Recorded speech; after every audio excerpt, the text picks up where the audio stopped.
Welcome to my Ritika Das blog channel. আজকে তোমাদের কাছে নিয়ে চলে এসেছি কুঁদলি আলুর তরকারি নিয়ে। প্রথমে তেলটা গরম করে সাদা তেল নিয়েছিলাম, ওতে তেজপাতা 5 ফোড়ন দিয়ে সরু সরু করে একটুখানি পেঁয়াজ কেটে রেখেছিলাম।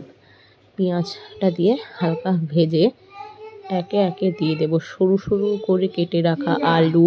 তোমরা চাইলে আলুটা নাও দিতে পারো, এমনি কুঁদলি দিয়েও তরকারি করতে পারো। সরু করে কেটে রাখা আলুটাকে পেঁয়াজ আর ফোড়নের সাথে হালকা ভেজে নেব।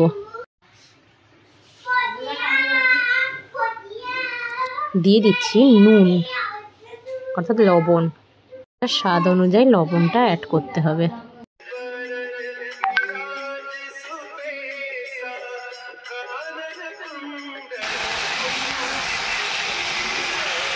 ভালো করে আলুগুলোকে একটু হালকা ভেজে নিতে হবে। তারপরে দেখো কুঁদলি কেটে রেখেছিলাম আলু ভাজার মতো করে, কুঁদলি ওর মধ্যে দিয়ে দেব। এবারে আলু আর কুঁদলিটাকে ভালো করে ভেজে নিতে হবে।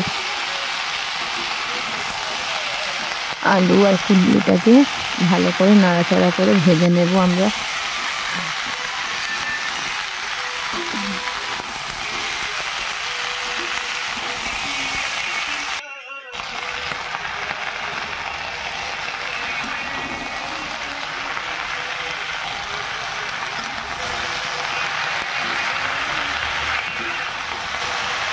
একটু সেদ্ধ হওয়ার জন্য ঢাকা দিয়ে দিচ্ছি।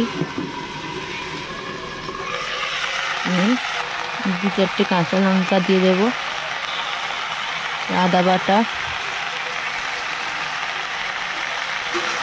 আবারও ভালো করে নাড়াচাড়া করে নিতে হবে।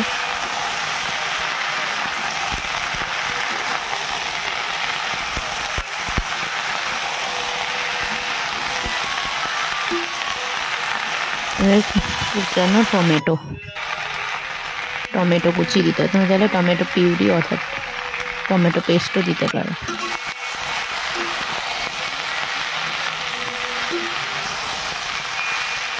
ভালো করে সবগুলোকে একসাথে মিশিয়ে ভেজে নেব ভালো করে। দিয়ে দিচ্ছি একটু 1 চামচ মতো হলুদ গুঁড়ো।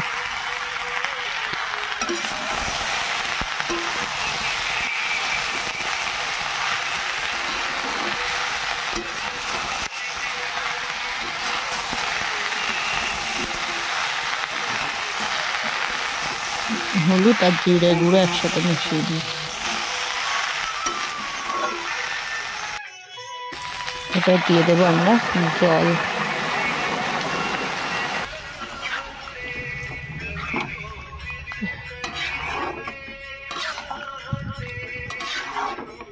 দেখো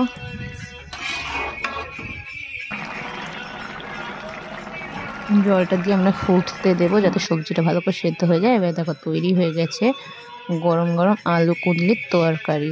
আজকের মতো এইটুকুই।